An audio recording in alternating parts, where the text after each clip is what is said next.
ఒక cup tea కావాలి అంటే ఇంత తీవ్ర తపస్సు చెయ్యాలా? అడిగాడు బాబా. ఆలోచనలో మునిగిపోయాను అన్నాడు రుద్ర. ఇది చాలా ప్రమాదం అబ్బాయి. ఆలోచనలు చాలా ప్రమాదమైనవి. వాటిల్లో నుంచి బయటకు రా. టీ తాగుదాము. చెం చెట్టు కింద కూర్చొని కాస్త పొగాకు పీల్చుదాము. నిజమైన నమ్మకం గురించి మాట్లాడుకుంటాము. చూడండి ఈ రుద్రాని టీ కాంచమని చెప్పేసంటే ఇతనేమో వాళ్ళ ఫ్రెండ్ గురించి గతంలో వాళ్ళ ఫ్రెండ్ గురించి అతనితో గడిపిన జీవితము ఆ టైం గురించి ఆలోచనలో పడిపోయాడనమాట. అప్పుడు బాబా అంటున్నాడు, "ఆలోచనలనేవి చాలా ప్రమాదకమైనవి అబ్బాయి. అందుకోసమే దాని నుంచి ముందు బయటికి రా" అని చెప్పేసి అంటున్నాడనమాట. నీకు తెలుసా? ఎన్నో రకాల విశ్వాసాలు ఉన్నాయి.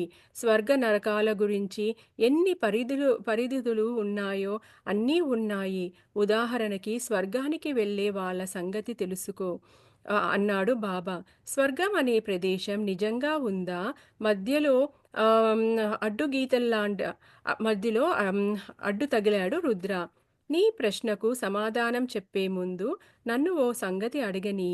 ఒక శక్తి సృష్టి చేస్తుంది, ఒక శక్తి పోషిస్తుందని, తిరిగి ఆ శక్తే నాశనం చేస్తుందని నువ్వు నమ్ముతావా? సింపుల్‌గా అడగాలి అంటే నీకు దేవుడి మీద నమ్మకం ఉందా అని అడిగాడంట బాబా.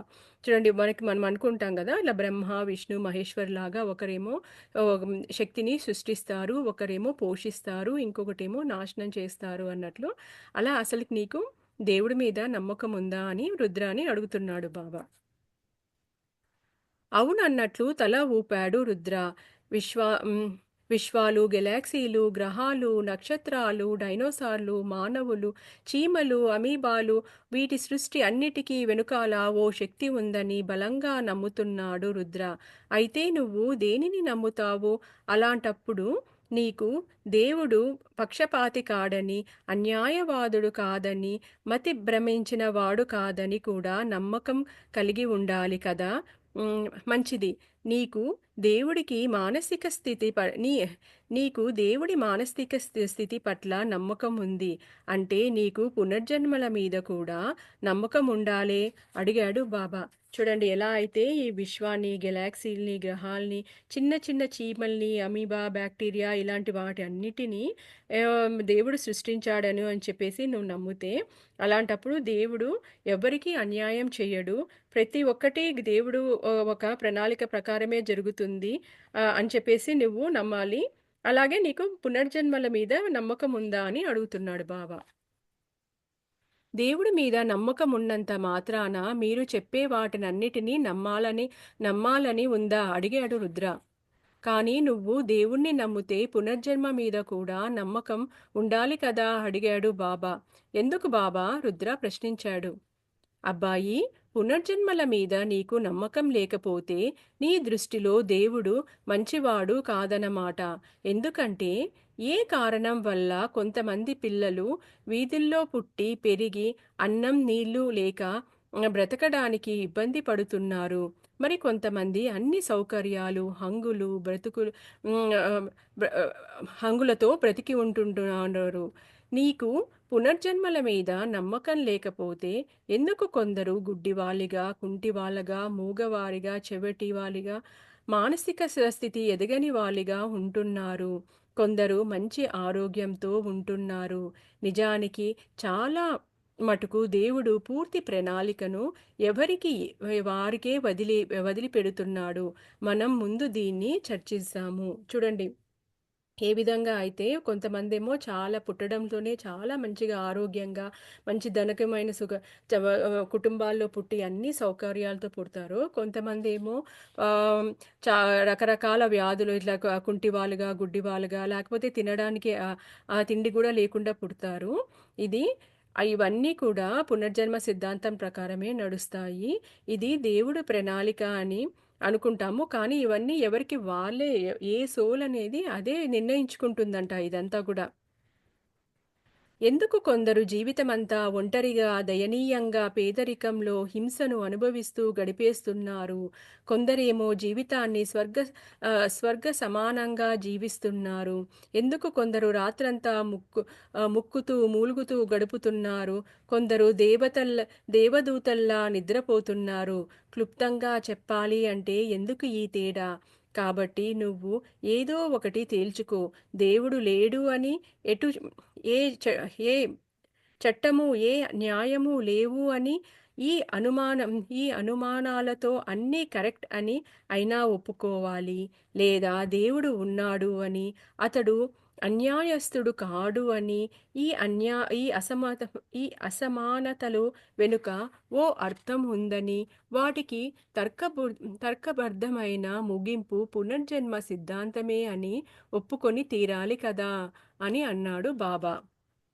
చూడండి ఇది ఇలా ఒకరంతా కొంతమందేమో రాత్రంతా నిద్ర పట్టక ముక్కుతూ, ములుగుతూ కొంతమంది బాధపడుతుంటారు. కొంతమందేమో దేవదూతల్లాగా ఎంతో హ్యాపీగా, మనశ్శాంతిగా నిద్రపోతుంటారు. కొంతమందేమో ఒంటరిగా, దయనీయంగా గడుపుతూ ఉంటారు. కొంతమందేమో అందరితో హ్యాపీగా, జాలీగా గడుపుతూ ఉంటారనమాట. ఈ యొక్క డిఫరెన్సెస్ అంతా ఎందుకు అని చెప్పేసి అడుగుతున్నారనమాట.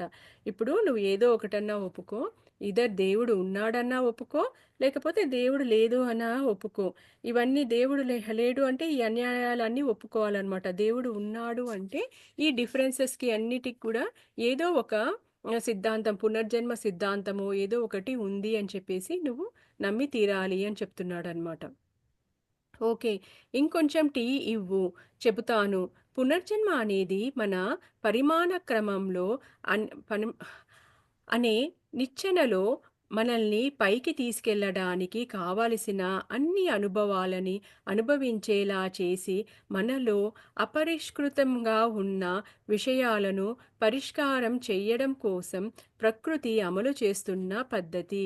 చూడండి ఎలా అయితే ఒక నిచ్చెనలో మనము ఒక మెట్టు ఎక్కిన తర్వాత ఇంకొక మెట్టు ఎక్కుకుంటూ వెళ్తామో, మన ఒక ప ఈ సోల్ జర్నీలో మనం ఎన్నో అనుభవాలను తీసుకొని, అలా మనకు తెలియని ఎన్నో విషయాలను మనం తెలుసుకుంటూ, అలా ఒక్కొక్క మెట్టు ఎక్కుకుంటూ వెళ్తామనమాట. ఒక్కొక్క జన్మలో ఒక్కొక్కటి నేర్చుకుంటూ వెళ్తామనమాట మనము. మన సోల్ అనేది. ఈ విధానం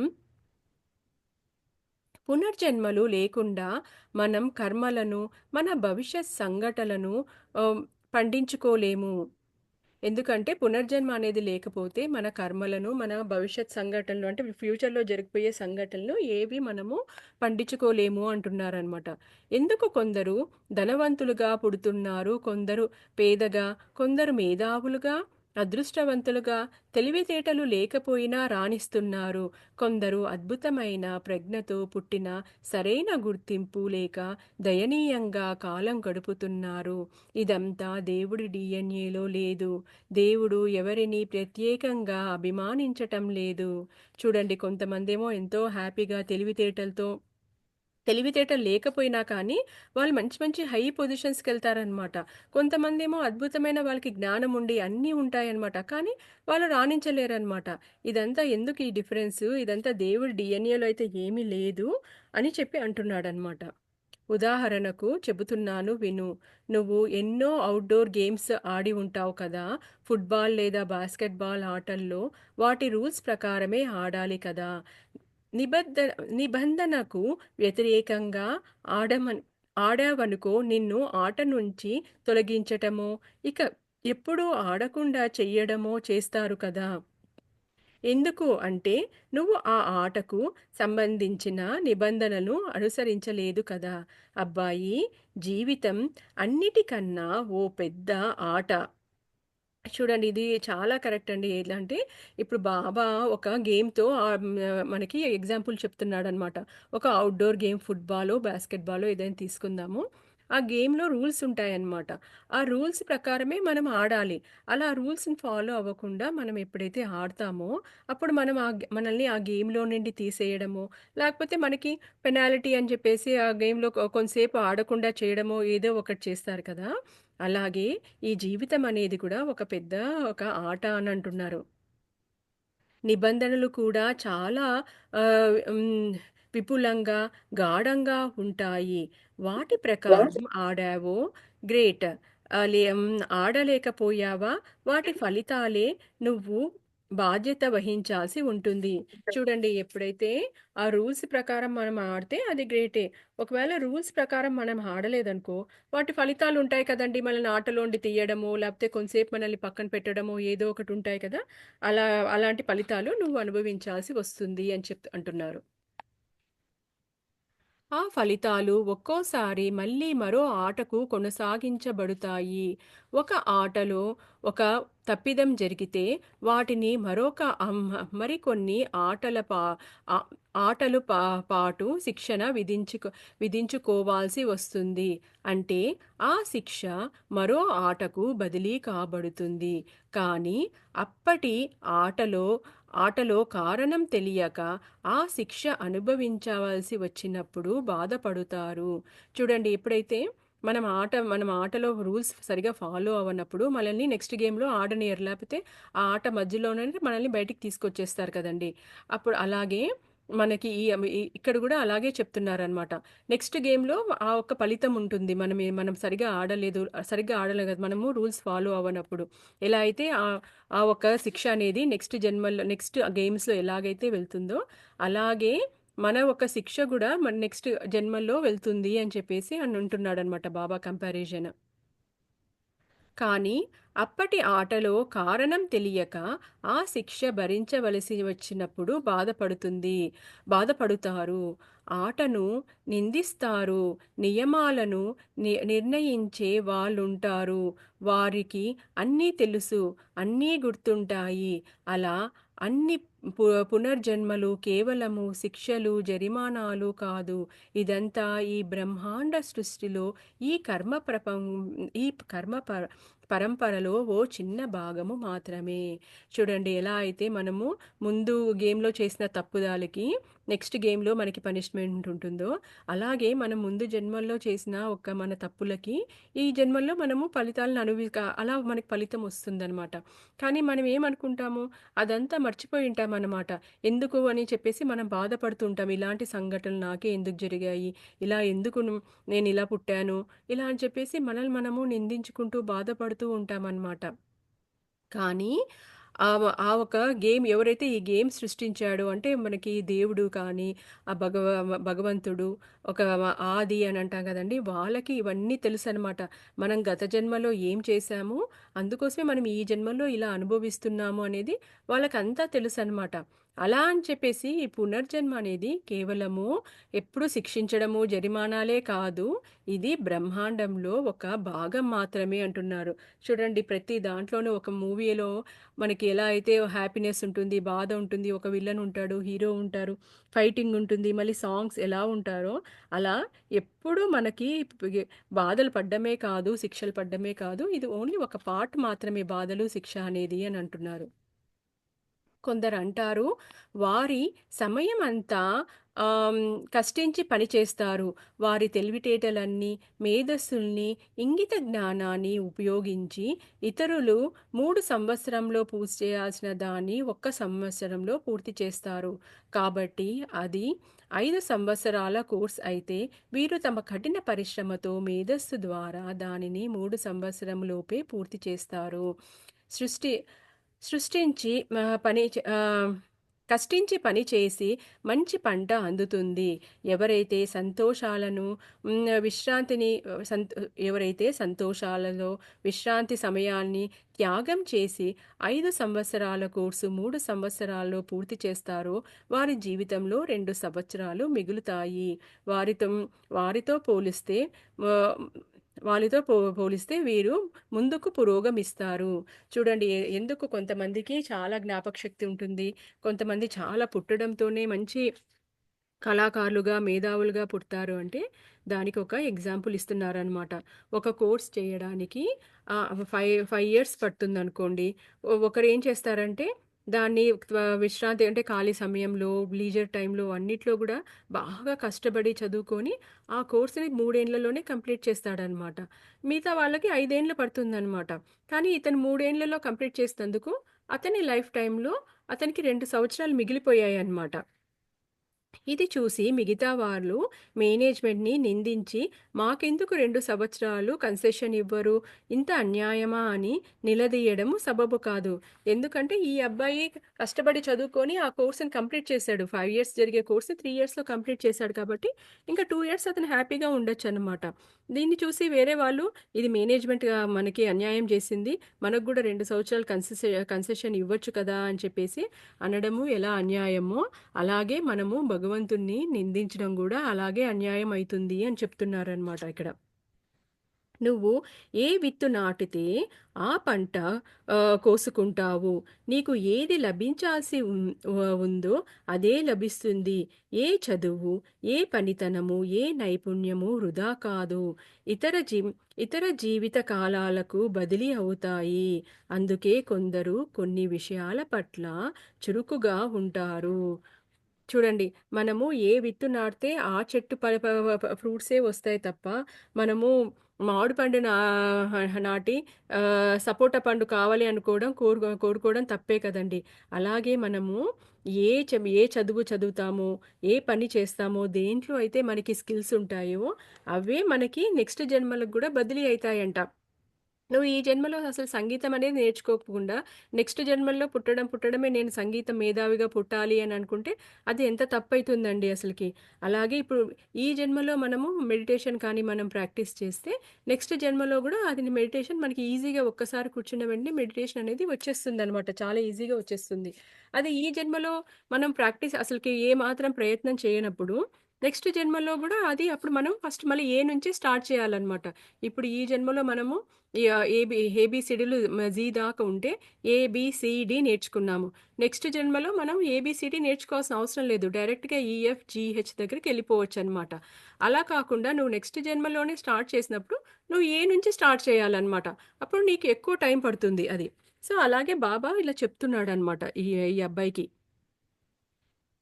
కొందరు మేధావంతులుగా కొన్ని రంగాలలో నిర్దిష్టులుగా ఉంటారు. ఆర్ట్స్, సైన్స్, సాంకేతికత, వంటలు, తోట పని, డ్రైవింగ్ ఇలా ఎన్నో విషయాల్లో ఎన్నో జీవిత కాలాలు కృషి చేసి ఉంటారు. చూడండి వాళ్ళంతా ఎన్నో జీవిత కాలాలు, ఎన్నో జన్మలు అలా కృషి చేస్తే ఈ జన్మలో వాళ్ళు అంత హైలీ టాలెంటెడ్, హైలీ స్కిల్ పర్సన్స్‌గా ఉంటారంట. ప్రయత్నం ఎప్పుడూ వృధా కాదు. ప్రకృతి మన ప్రయత్నాన్ని, మన భావాన్ని, ఉద్దేశాలని గమనిస్తూ ఉంటుంది. ఈ జీవిత కాలంలో కాకపోతే వచ్చే జీవిత కాలంలో అయినా లాభాన్ని పొందుతావు. చూడండి ఎప్పుడూ ఒక సీసీ కెమెరా ఎలా అయితే ఒక ఇంట్లో ఉన్నారో, ఒక మాల్‌లో ఉన్న వాళ్ళని ఎలా అయితే అన్ని చోట్ల అబ్జర్వ్ చేస్తుంటుందో, ప్రకృతి కూడా ఎప్పుడూ మనల్ని అబ్జర్వ్ చేస్తూనే ఉంటుందనమాట. మన ఉద్దేశాలెలా ఉన్నాయి, మన భావాలు, మన ఆలోచనలు, మన చేష్టలు అన్నీ ఎలా ఉన్నాయి, ఎవ్రీథింగ్ ఈజ్ రికార్డెడ్ అండి. మనం అనుకుంటాము ఎవరు లేరు కదా అని చెప్పేసేసేసి. ఏది పడితే అది ఆలోచిస్తాం. ఒక్కొక్కసారి కోపం వచ్చినప్పుడు వాళ్ళిలా అవ్వాలి, లేకపోతే ఏదో ఒకటి వాళ్ళని దూషిస్తాము, తిడతాము, ఆవేశంతో ఏదో ఒకటి చేస్తాము. బట్ ఎవ్రీథింగ్ ఈజ్ రికార్డెడ్ అండి అసలకైతే. అదే చెప్తున్నాడనమాట. ఏదైనా మనము ఈ జన్మలో ప్రయత్నిస్తే అది ఎప్పటికీ మనము వృధా అవ్వదు. నెక్స్ట్ జన్మలో అది క్యారీ అయితుంది. ఇప్పుడు మనము మెడిటేషన్‌లో, ధ్యానము ఇలాంటివన్నీ చేస్తే నెక్స్ట్ జన్మల్లో గూడా అది అలాగే క్యారీ అయితుందనమాట. ప్రకృతి కొంతమందికి మాత్రమే ఉచిత బహుమతులు ఇవ్వదు. ఇస్తే అందరికీ ఇస్తుంది. లేకపోతే ఎవ్వరికీ ఇవ్వదు. అందరికీ ఇవ్వనైనా ఇస్తుంది. లేకపోతే ఎవరైనా సంపాదించుకోవచ్చు. అందుకే పునర్జన్మ చాలా ముఖ్యమైనది. ఎవరైనా చేసే ఏ మంచి పని అయినా గమనించపడకుండా ఉండడం అనేది ఉండదు. అలాగే ఒక చెడు ఆలోచన కానీ, చెడు పని కానీ చెయ్యబడకుండా లేకుండా చెడు పని కానీ, చెడు ఆలోచన కానీ హ్మ్, చూడబడకుండా లేకుండా ఉండడం అనేది ఉండదు. చూడండి ప్రతి మన ఆలోచన, భావము అన్నీ కూడా అన్నీ చూస్తూ ఉంటారంట. బ్యాలెన్స్ షీట్ మీద మీ ఆత్మ బ్యాలెన్స్ షీట్ మీ మీ ఆత్మల్లో ఉంటుంది. ఇది ఎవ్రీథింగ్ రికార్డ్ అయితుందంటాం కదండీ! మనకి చిత్రగుప్తుడు ఎక్కడో కూర్చొని మనకి మన గురించి అన్నీ రాసుకుంటాడు అంటాం కదా! అదంతా ఏం లేదండి. ప్రతీదీ మనం చేసే మంచి ఆలోచనలు, మంచి పనులు, భావాలు మరి మనం చేసే చెడు ఆలోచనలు, మనల్ని మనం బాధ పెట్టుకోవడము, ఎవ్రీథింగ్ అంతా మన ఆత్మలోనే రికార్డ్ అయితుందంట. ఎలా అయితే బ్యాలెన్స్ షీట్ అంటే మనము లాభాలు, నష్టాలు రాస్తాం కదండీ! దాన్ని బ్యాలెన్స్ షీట్ అంటారనమాట. బిజినెస్ పీపుల్ యూజ్ చేస్తారు. అలాగే మన ఆత్మలోనే ఇవన్నీ కూడా రాసి రికార్డ్ చేయబడుతుందంట. అన్ని లెక్కలు ప్రతి ఒక్కరి సొంత ఆత్మల్లో నిక్షిప్తమై ఉంటాయి. కంప్యూటర్ లాగా ప్రతి ఒక్కటి ఎప్పటికప్పుడు నమోదు కాబడుతూ ఉంటాయి. ఆత్మ ప్రకృతి యొక్క సహజ సిద్ధమైన అకౌంటెంటు. చూడండి, ఎవరో కాదు, ప్రతి ఒక్కటి రికార్డ్ మన ఆత్మనే అకౌంటెంట్ అంట. నీ యొక్క చర్యలు వేరే ఎవ్వరూ నిర్ణయాలు చెప్పరు, తీర్పులు ఇవ్వరు. నీ యొక్క ఆత్మ అన్ని లెక్కలను చూసుకొని ఏది దేనికి పరిష్కారంగా నిర్ణయించుకోవాలి, ఏది దేనికి బహుమానంగా స్వీకరించాలి అన్నీ నిర్ణయించుకుంటుంది. చూడండి, మనం చేసిన పాపపుణ్యాల బట్టే మన ఆత్మ అదే నిర్ణయించుకుంటుందంట. మనకి ఏ బహుమానాలు రావాలి, లేకపోతే ఏ రోగాలు కానీ, ఏ కష్టాలు అనుభవించాలి అని చెప్పేసి మన ఆత్మనే నిర్ణయించుకుంటుంది. అది భగవంతుడు కాదండి. మనమే డిసైడ్ చేసుకుంటామనమాట. ఏది దేనికి బహుమానంగా స్వీకరించాలి అని నిర్ణయించుకుంటుంది. ఇందుకోసమే పునర్జన్మ చాలా ముఖ్యమైనది. ఆత్మ బరువులు మోసుకొని వెళ్ళడానికి అసహించుకుంటూ ఉంటుంది. ఆత్మ తాను కోరుకున్న ప్రణాళికను అమలుపరుచుకోవడం కోసం కొన్ని అనుభవాలను పొందడానికి నిర్ణయించుకుంటుంది. చూడండి, ఈ బరువులను మోసుకున్నప్పుడు ఆత్మ కొంచెం బాధపడుతుందంట. కానీ తన ఒక్క ప్రణాళిక, ప్రతి ఆత్మ అనేది మనకి భూలోకంలో వచ్చినప్పుడు ఒక ప్లాన్ ప్రకారమే వస్తుందండి. ఇక్కడ ఏంటి, ఇక్కడ మనం ఏ అనుభవాలు, ఈ జన్మలో నేను ఏం నేర్చుకోవాలి, ఏ అనుభవాలను నేర్చుకోవాలి అనేసి అది అంతా నిర్ణయించుకొని వస్తుందన్నమాట. అంతేకాని ఎవ్వరూ నిన్ను కాల్చడానికో, వేయించడానికో ఎదురు చూడటం లేదు. స్వర్గం, నరకం అన్నవి ఎవరి ఆత్మ వారి పట్ల తానే నిర్ణయించుకుంటుంది. సరే, సరే. మనం మళ్ళీ నువ్వు ప్రేమతో తయారు చేసిన టీ తాగి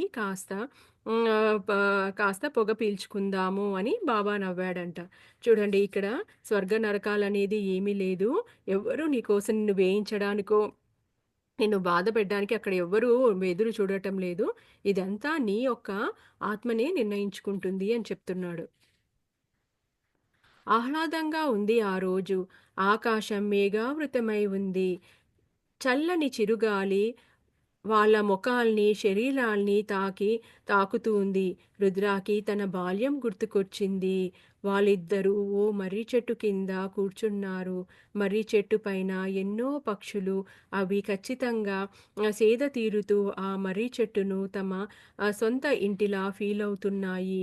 కొన్ని గంటల పాటు ఆ మర్రి చెట్టు సమీపాన్ని అనుభవించిన రుద్రాకి దానిలో ద దానిలో ఒక్క మాట కూడా మాట్లాడకపోయినా దానితో ఎంతో దగ్గరతనం ఏర్పడింది. ఆ మర్రి చెట్టు చుట్టూ ఓ ప్రపంచమే ఉంది అనిపించింది. పక్షుల కొమ్మల మీద కిలకిలలారావాలు చేస్తూ ఉంటే, ఉడతలు పైకి కిందికి పరుగెత్తులు తీస్తూ ఉంటే, సీతాకోకచిలుకలు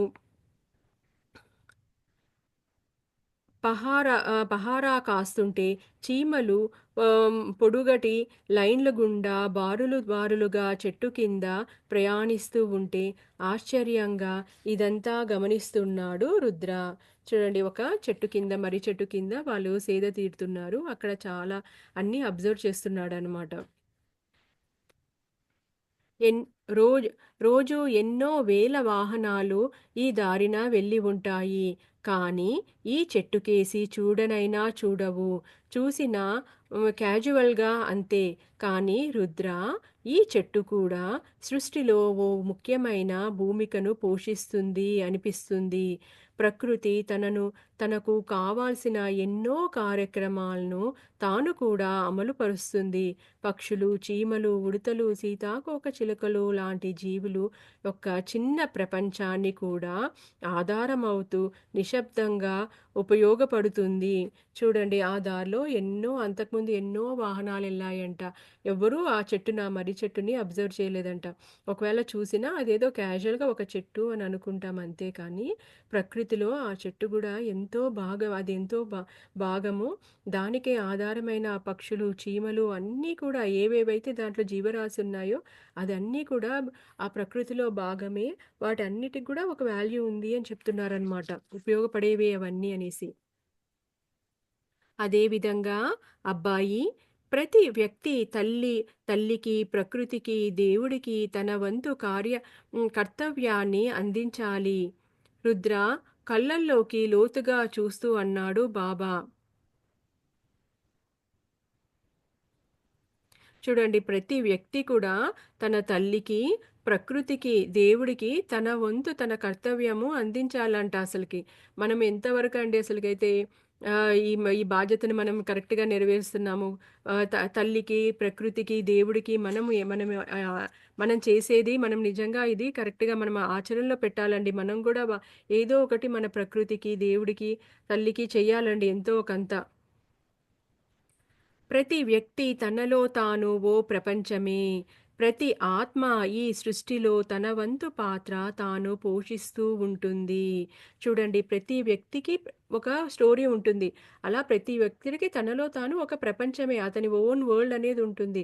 అలా ఒక ఆత్మ కూడా తన పాత్ర ఈ సృష్టిలో తన పాత్ర ఏ ఒక్కరు నేను వేస్టు, నేనెందుకు బ్రతికుండడము, లేపోతే నా వల్ల ఏం పెద్ద బాగైతుంది అట్లా అనుకోకూడదనమాట. మనమందరము, ప్రతి వ్యక్తి ఇంపార్టెంటే ఈ సృష్టిలో. మనమందరము భాగము. మన రోల్ అనేది మనం ప్లే చేస్తుంటాము. మనము అందంగా ఉన్నా, లేకపోయినా, ఏదైనా ఒక మనం జబ్బుతో ఉన్నా కానీ, ఏదైనా మనకి ఫిజికల్ ప్రాబ్లమ్స్ ఉన్నా, ఏదున్నా కానీ, మనల్ని ఎప్పుడూ కించపరుచుకోకూడదనమాట. నేను బ్రతికితే ఏంటి? నేను బ్రతకకపోతే ఏంటి? అని. మన అందరికీ కూడా ఒక రోల్ ఉండనే ఉంటుంది ఈ ప్రకృతిలో. ఈ చెట్టులాగానే మనమంతా భూమాత మీద ఆహ్, వి విషయ విషయాలు జరగడంలో ఆత్మలంద అహం ఆత్మతలంలో కూడా మనం మన పాత్ర పోషిస్తూ ఉంటాము. నువ్వు ఏ మంచి పని చేసినా ప్రతిసారి సత్యం వైపు ఓ కదలికను ఏర్పరి ఏర్పరిచి ఏర్పరిచి తద్వారా బ్రహ్మాండంలో ప్రకంపనల మీద ఓ ప్రభావాన్ని చూపించగలుగుతావు.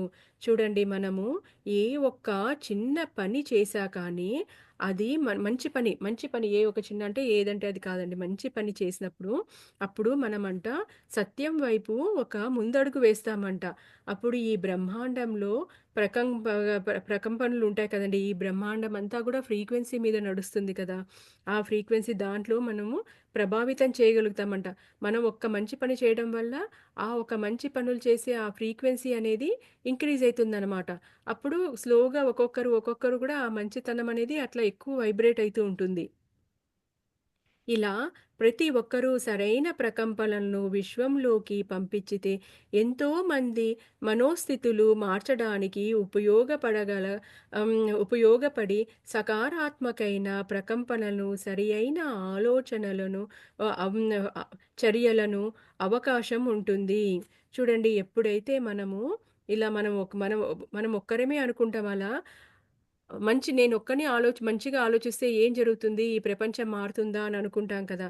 అట్లా ప్రతి ఒక్కరూ అలా మంచి ఆలోచనలు ఆలోచించడం వల్ల, ఈ మొత్తం సృష్టిలో ఆ ప్రకంపనలు మొత్తం అంతా మంచి అనే ఆ వైబ్రేషన్ అనేది వెళ్ళి, ఎంతోమంది మానసిక స్థితిలో తో బాధపడుతూ ఉంటారు కదండీ! ఆహ్, తెలియని బ తెలియని భయాలు, ఆందోళన, రోగాలతో ఇట్లా రకరకాలుగా ఇట్లా యుద్ధాలు ఇవన్నీ అంటూ ఉంటారు కదా! అవన్నీ అలా భయపడుతూ ఉన్న వాళ్ళకి, అలాంటి వాళ్ళకందరికీ సకాత్మ అంటే మంచి వైబ్రేషన్ అనేది వెళ్ళి, వాళ్ళు మంచిగా ఆలోచించి, వాళ్ళు ప్రశాంతంగా ఉండడానికి ఉపయోగపడుతుందనమాట. మనమంతా కలిస్తే ఈ సృష్టి పరిణామ పరంగా ముందుకు తీసుకెళుతాము. నీ నీ నుంచి వెలువడే ప్రకంపనలు ఆత్మతలాలలో కూడా ప్రభావితం చేస్తాయి. చూడండి, మనమందరము కలిసి ఎప్పుడైతే మంచి ఆలోచనలు ఎప్పుడైతే సృష్టిస్తామో, ఈ మొత్తం సృష్టి అంతా కూడా మంచి ఆలోచనలు వెళ్తుందంట అసలకైతే. అది కేవలము భూమి మీదే కాదు, ఆత్మతలాల్లో కూడా ఇది జరుగుతుంది అని అంటారనమాట. సేమ్ అండి. ఇప్పుడు మనము ఇప్పుడు యుద్ధమొస్తుంది అని చెప్పేసని అంటున్నాము. ఇండియాకి, పాకిస్తాన్‌కి వాటి మధ్యలో ఏమైనా యుద్ధమొస్తుందని. ఎప్పుడైతే మనము ఇలా వస్తుందేమో, వస్తుందేమో అని చెప్పేదేసేసి అలా మనం టెన్షన్ పడుతూ అలాంటి న్యూస్‌లే మీద మీద మరి వినడము, రిపీటెడ్‌వి చేస్తున్నప్పుడు అది నిజంగానే వస్తుందనమాట. ఎప్పుడైతే ఆ యుద్ధమొస్తుందో ఎంతోమంది బాధపడతారు. అవన్నీ చేస్తారనమాట. అలా కాకుండా మనము ఇక్కడ యుద్ధమే కాదండి. ఇండియా, పాకిస్తాన్ అనే కాదు. ఎక్కడ యుద్ధం జరుగుతున్నా, ఏం చేస్తున్నా వాటికి మనము ఎప్పుడైతే వాటి గురించి మనం ఆలోచిస్తుంటామో, థింక్ చేస్తుంటామో, అవే న్యూస్‌లు, అవే మనం రీడ్ చేయడము, అవే మెసేజ్‌లు ఫార్వర్డ్ చేస్తున్నామో, మనము వాటికి ఎనర్జీ ఇస్తున్నామనమాట. మన ఫ్రీక్వెన్సీ అంతా దాని మీద పెడుతున్నామనమాట. సో, అలా అందుకోసమే ఏదైనా చెడు అలా జరిగినప్పుడు ఎవరు మాట్లాడకూడదు, మౌనంగా ఉండాలి అని అంటారనమాట.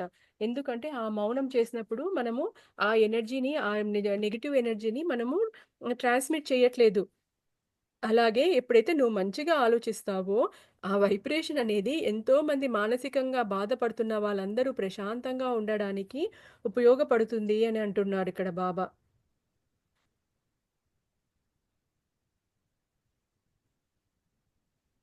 సరే, ప్రస్తుతానికి మనం ఈ చల్లని సెలయేటిలో ఒళ్ళు తడుపుకొని ఏదైనా తిని మన దారిన మనము వెళ్తాము. ముందు ముందు నీకు చాలా పని ఉంది చెయ్యాలి నాయనా అని బాబా ముగించాడంట. తన మనసులో తన మనసులో లోతుల్లో ఆలోచనల్లో బాబా ఎలా పసిగట్టగలిగాడు అని ఆలోచన. నేను ఏం చేయాలి? ఏ పని నేను చేయాల్సి ఉంటుంది? అన్న ప్రశ్న రుద్ర మనసులో. బాబాను 2 ప్రశ్నలు అడగాలని ఉంది రుద్రాకి. మొదటిది విశ్వాసం గురించి, రెండవది ఎందుకు కొంతమంది ఏవేవో లోపాలతో జన్మిస్తారు అని అది దేవుడు వాళ్ళకి ఇచ్చిన శిక్ష అని అతడికి చెప్పబడినది. అయితే భగవంతుడు ఆటవికుడు కాడు అని రుద్ర విశ్వాసము. చూడండి, బాబా ఎలా తన మనసులో ఉన్నవన్నీ పసిగట్టగలుగుతున్నాడు అని ఒక డౌట్ ఉందంట. కానీ 2 క్వెషన్‌లు మాత్రము బాబాని అడగాలనుకుంటున్నాడంట. ఒకటేమో విశ్వాసం గురించి చెప్తాను అన్నాడు గదా బాబా! విశ్వాసం గురించి. ఇంకొకటేమో కొంతమంది ఎందుకు అలా లోపాలతో పుడతారు, అది భగవంతుడు వేసే శిక్ష అంటారు కదా! దాని గురించి ఆ 2 గురించి అడగాలి అనుకుంటున్నాడంట. సెలయేళ్ళు నిశ్శబ్దంగా ప్రవహిస్తున్నాయి. రుద్ర బాబా నడక మొదలు పెట్టారు. తనకన్నా బాబా వేగంగా నడుస్తున్నాడు అని, ఏమాత్రం అలసిపోవడం లేదని గమనించాడు రుద్ర. అలా నడవడానికి చాలా అనువుగా ఉంది వాతావరణము. సూర్యుని మేఘాలు కప్పివేయటంతో చల్లగాలి వీస్తూ అలసట చాలా తక్కువగా ఉంది. నిశ్శబ్దంగా నడుస్తున్నాడు. పొలాలు పొలాలు ఎండిపోయి ఉన్నాయి. రైతులకు పండించడానికి కావాల్సిన వనరులు గలిగితే దేశం ఎక్కడ ఆకలి చావులు ఉండవు అనుకుంటున్నాడు రుద్ర. చూడండి, అక్కడ నడిచేటప్పుడు పొలాలు ఎండిపోయి ఉన్నాయంట. మనకి రైతులకి కావాల్సిన వనరులు ఉంటే అసలు ఎక్కడ ఆకలి చావులనేవి ఉండవు అని అనుకుంటున్నాడంట. నీటిపారుదల సౌకర్యము మరియు మరింత మెరుగు చేసి కాలువల ద్వారా నీటిని అందివ్వగలిగితే రైతు నీటి కోసము వర్షాల మీద ఆధారపడకుండా పంటలను ఉపయోగించగలుగుతాడు. ఎందరో రైతులు మెరుగైన జీవితాన్ని జీవించగలుగుతారు. వర్షాలు లేక పంటలు ఎండిపోయక ఆత్మహత్యలు చేసుకుంటున్న వారి సంఖ్య తగ్గిపోతుంది. వ్యాపారం మీద ఆధారపడి దేశాలు వ్యవసాయం మీదనే ఎక్కువ దృష్టి పెట్టాలి. సంవత్సరం పొడవునా వ్యవసాయానికి నీరు ఉండాలి. బాబా రుద్ర ఆట అటవీ ప్రాంతము ప్రవేశించారు.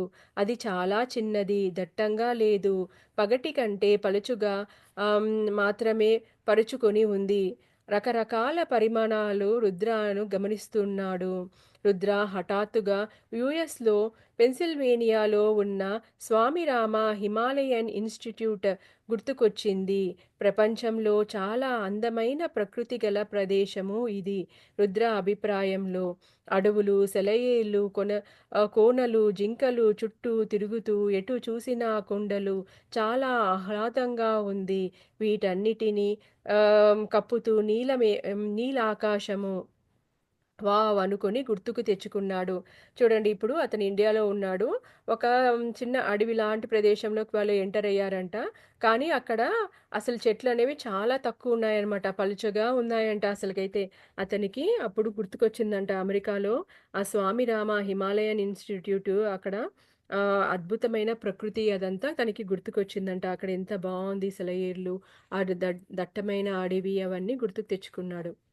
ఆ ప్రకృతిలో లీనమై, ఏకమై, మమేకమై తద్వారా చెంది, అక్కడే అందులోనే ఆత్మహత్య చేసుకుందామా అని కూడా అనుకున్నాడు.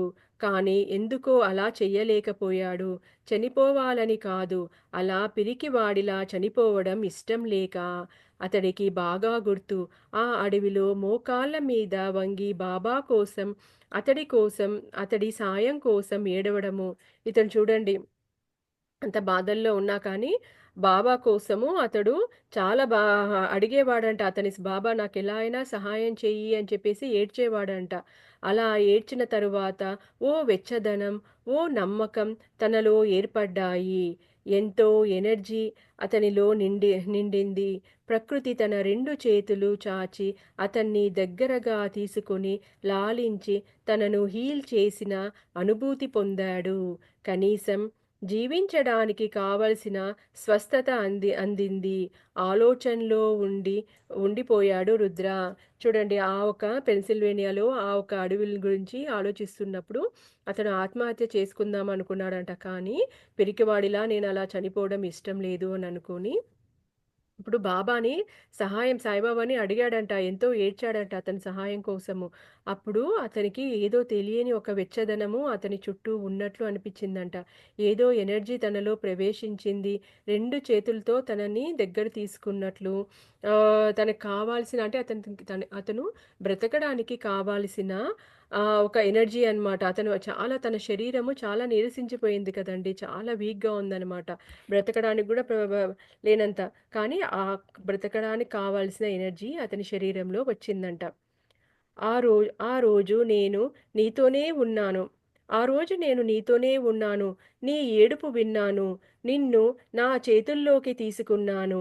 ఎప్పుడైనా ఓ పిల్లవాడు ప్రేమతో నన్ను పిలిస్తే నిజమైన ప్రేమతో పిలిస్తే నేను ఆ పిల్లవాడి దగ్గర ఉంటాను. ఓవేళ ఆ అబ్బాయి కానీ, బాలిక కానీ నన్ను తన దగ్గరే ఎప్పటికీ అం అని ఉంచుకోమని అనిపిస్తే ఆ రకంగానే వాళ్ళను నేను ప్రేమించాలి. నేను ఏ కు నేను కోరేది ఓ ప్రేమను మాత్రమే. స్వార్థం లేని ప్రేమ. ఈ క్షణంలో ఉండు అబ్బాయి. ఈ అడవిని, ఈ వాతావరణాన్ని, ఈ క్షణాన్ని ఎంజాయ్ చేయి. అప్పుడే నీ ఆత్మ ఈ జ్ఞాపకాల్లో మునకలేయగ మ మునకలెయ్యగలదు చెప్పాడు బాబా. చూడండి అతను రుద్ర ఏం చేశాడంటే పాస్ట్‌లో ఆ ఒక అడవిని తను యూఎస్‌లో ఉన్నప్పుడు ఆ అడవిని అవన్నీ గుర్తు చేసుకుంటూ ఉన్నప్పుడు, అప్పుడు చెప్పాడనమాట. అప్పుడు గూడా నేను నీతోనే ఉన్నాను. నువ్వు ఏడుస్తున్నదంతా నేను చూశాను. నిన్ను దగ్గర తీసుకున్నాను. ఎప్పుడైనా ఏ పిల్లవాడైనా నన్ను ప్రేమతో పిలిస్తే నేను తప్పకుండా వాళ్ళ దగ్గరికి వెళ్తాను. వాళ్ళకి సహాయం చేస్తాను. కావాల్సింది ఏమంటే నన్ను ప్రేమగా పిలచాలి. ఆ ప్రేమ ఒకటే నిస్వార్థం లేని ఆ ప్రేమ ఉంటే నేను ఎక్కడైతే మన మనసు, మన ఆలోచనలు అట్లా నిస్వార్థం లేని ప్రేమతో ఉంటాయో, అక్కడే బాబా గూడా ఉంటాడు. నేనెప్పుడూ వాళ్ళతో పాటే ఉంటాను అని అంటున్నాడనమాట. నువ్వు అక్కడ ఎప్పుడో గతంలో జరిగిన యూఎస్‌లో ఉన్న అడవుల గురించి తలుచుకుంటూ ఉండడం కాదు. ఇప్పుడు నువ్వు ఈ నడుస్తున్న ఈ యొక్క అడవి, ఈ ప్రదేశాన్ని, ఈ యొక్క ప్రకృతిని ఆస్వాదించు అని చెప్తున్నాడనమాట. వర్తమానంలో ఉండు అని చెప్తున్నాడు రుద్రకి. రుద్ర తల ఊపాడు. ఈ క్షణంలో ఉండడం అంటే వర్తమానంలో ఉండడం. ఇదే సృష్టికర్తతో అనుసంధానమై ఉండడం. ఈ క్షణంలో జీవించడం ద్వారా నీ గతం నిన్ను బాధ పెట్టదు. చూడండి, ఎప్పుడైతే మనము వర్తమానంతో ఉంటామో అప్పుడే ఆ సృష్టికర్తకి మనము కనెక్ట్ అయి ఉంటామంట. అప్పుడు మనము గతం అనేది మనల్ని బాధ పెట్టదంట. భవిష్యత్తుకై ఊ హ్మ్. వ్యూహాలు చెయ్యదు. చూడండి, ఎప్పుడు మనము పాస్ట్‌లో అన్నా ఉంటాము, ఫ్యూచర్‌లో అన్నా ఉంటాము. ప్రెజెంట్‌లో ఉండమనమాట. అందుకోసమే ప్రెజెంట్‌లో ఉంటేనే మనకి హ్యాపీనెస్ అనేది ఉంటుంది అని చెప్తున్నాడు. అదే చక్కటి ఆరోగ్యానికి, మానసిక స్థితికి, చివరికి శాంతికి దారి తీస్తుంది.